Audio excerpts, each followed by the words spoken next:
Сол парақтағы сөйлемді оқышайықшы бірінші сұрақтан бастаймыз. Осы кім Сәбит Мұхамбетов? Қоғам қайраткері. Сосын жазушы? Ақын ба? Иә дейді. Мен екінші топ. Әлия Молдағұлованың туғанына 100 жыл. Кім екен Әлия Молдағұлова? Соғысқа қатысқан қазақта шыққан әйел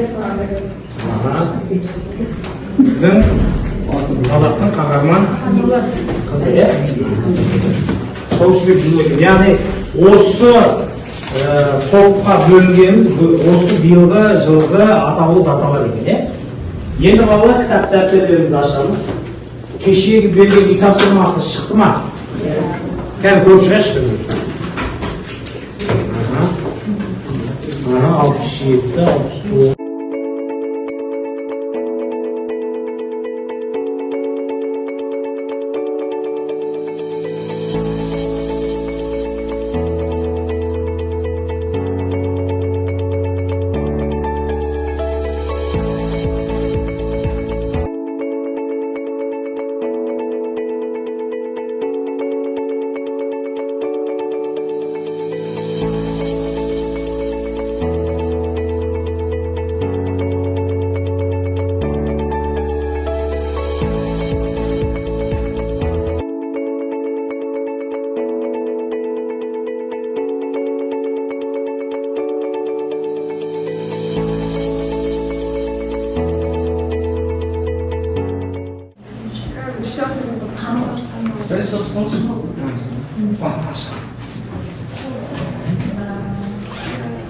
Қайсы шығады?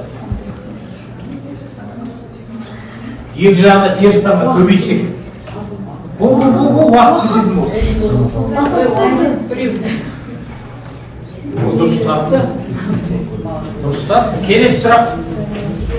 Егер бір айнымасы бар, теңіздің екі жағына теріс санға бөлсек. Нұрзат.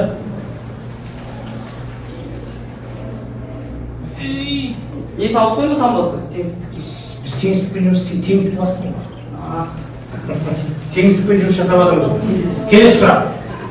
Егер бір айнымасы бар теңіздің екі жағында 10 санға бөлсек, өзгере ме теңіздік? Таңғы өзгере ме?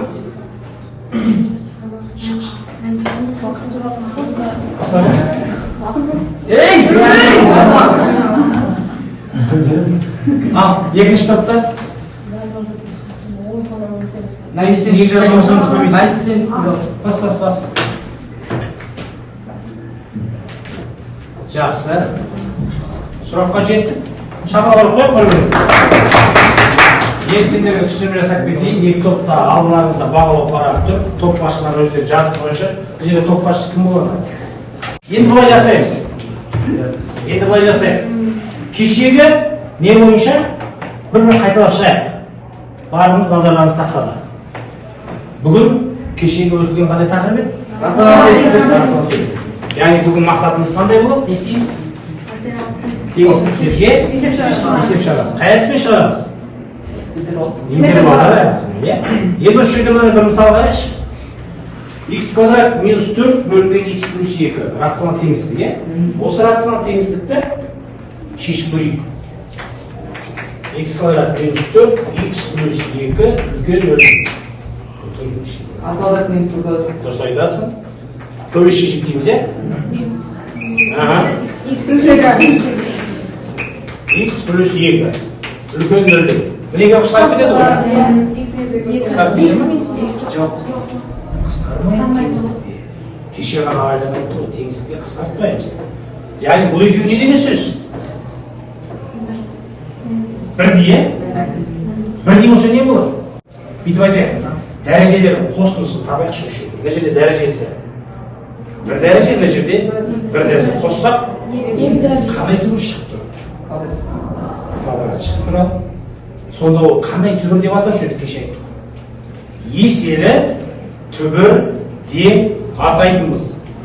Жеке-жеке нөлге теңестіріп жүрдік қой, бе? X минус 2 нөлге теңестіріп, X плюс 2 нөлге теңестіріп, X-терін тауып алсақ 2 және минус 2.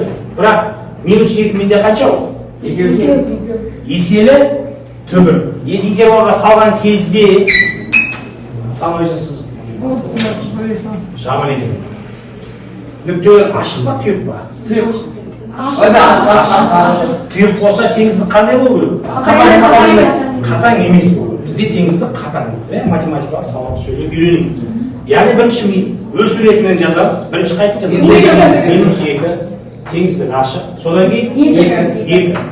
Аралыққа бөлдік деп таңбасын аттаймыз. Еселі түбі қай жерде жатыр? Минус 2-дің екі жағында. Минус 2-дің екі жағында таңбалар не болады? Минус. Теріс. Бірдей болады, иә? Яғни плюс, минус болса. Жауабы не болады? Бізде үлкен аралық керек, иә? 2-ден x тиісті. 2 жай жашамын, 3 жашамын? 2-ден плюс шексіздікке дейін. Яғни бұл жерде біз неге назар аударып? Неге назар аударып? Бірінші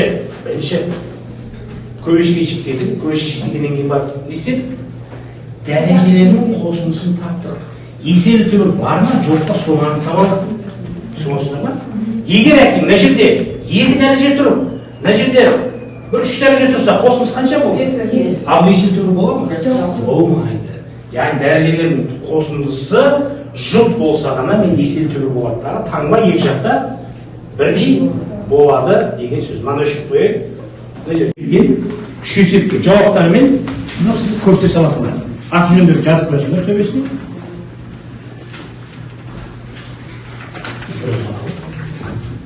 Тиісіз ақтаған жіберсек, бір-бірден. Күнде жоқ. Маңызды жоқ. Балалардан жерде түсіріп отырамыз. Тез сәйкестендіріп тез. Бұл жерде шақ сұрақ берілген жауаппен сәйкестендіріп қою болды. 4 минут уақыт беремін, 4 минуттан кейін кілтін айтамын. Ярқын жазда бұл жерде сәйкестендіріп көрсетші. Фигуралық жақшамен бірді қосқан қап. Себебін аяқта бір тұр ғой. Алайда бөлімінде де x-1 деген бар. Сонда бір мүмкін мәндері жинап дейді. Ал аяқта жауабына ең дейді. Иә, жауабына ең дейді. Және жауабы қандай болады? Мен шексіздіктен минус 2 жарма дейді. Айдина, сен айта қойшы. Бізде яқта берілгенде негізі мына жерде бояу керек таңбаға байланысты. Содан кейін егер боялған болса, мына жерде бізде тік жақша болады. Тік жақша болады. Бір деген жауапқа кіре ма? Бір жауапқа кірмейді де. Жауаптан тапып жүрейік қате. Болды ма? Мен кілт шығарамын деген жерге. Қараңыз.